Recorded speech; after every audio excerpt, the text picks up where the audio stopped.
bwagendaga neza bitewe n'uko nari ndi mu icumbi, ariko ubu ngubu ndumva bugiye kugenda neza ubuzima.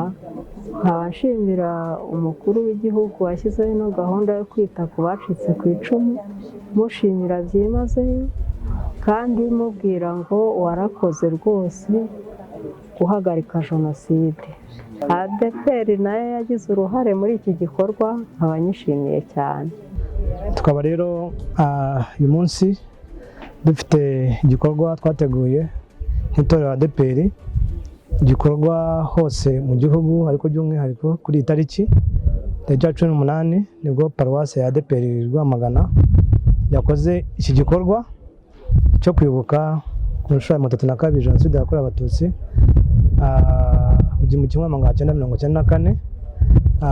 Iki gikorwa rero ni ngarukamwaka, tugikora kigamije gukora iki gikorwa nka gahunda twese dufite ya leta, ariko iyi ngiyi ikaba ari gahunda ikorerwa mu bigo bitandukanye harimo n'itorero ADEPR. Urimo igikorwa cyo kuremera iyi nzu nziza tumaze kwerekana, ifite agaciro ka miliyoni zigera muri 18. Twabashije kuremera umwe mu barokotse jenoside witwa Kayikundirwa Ernestine, wari ukeneye aho kuba.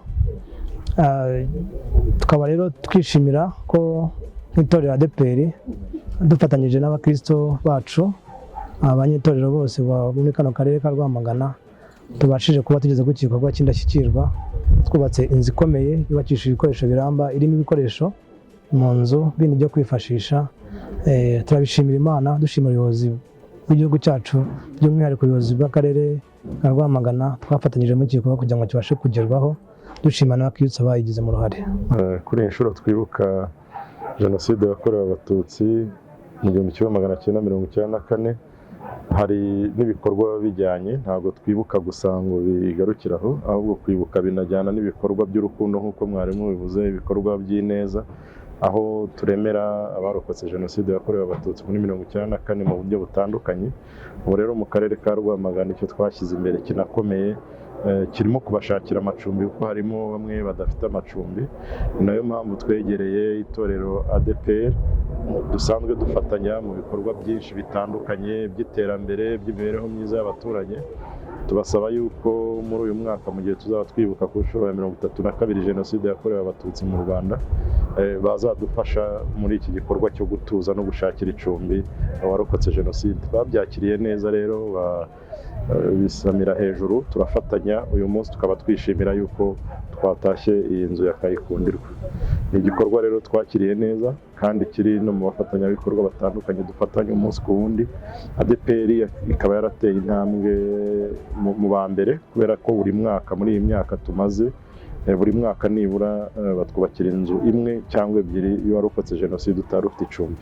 Ubutumwa twaha abanyarwanda muri rusange, kuko buriya abanyarwanda hafi ya bose bafite aho basengera, ndetse n'abakristo b'itorero ADEPR ku buryo bw'umwihariko, ni ukubabwira ngo roho nzima itura mu mubiri muzima, kandi ivugabutumwa ridafite ibikorwa buriya riba ari impfabusa.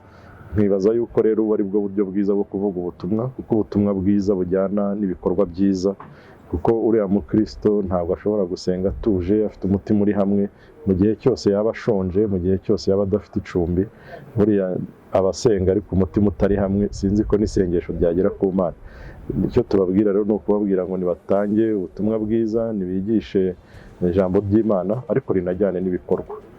Kandi tunabwira n'abakristo gukomeza kuba abantu b'Imana, kuko twagiye tubona ko mu gihe cya jenoside yakorewe Abatutsi muri 1994 twagiye tubonamo n'abari abapasiteri, n'abari abapadiri, n'abandi benshi bihaye Imana mu buryo bumwe cyangwa ubundi, bagiye bagira uruhare muri jenoside yakorewe Abatutsi.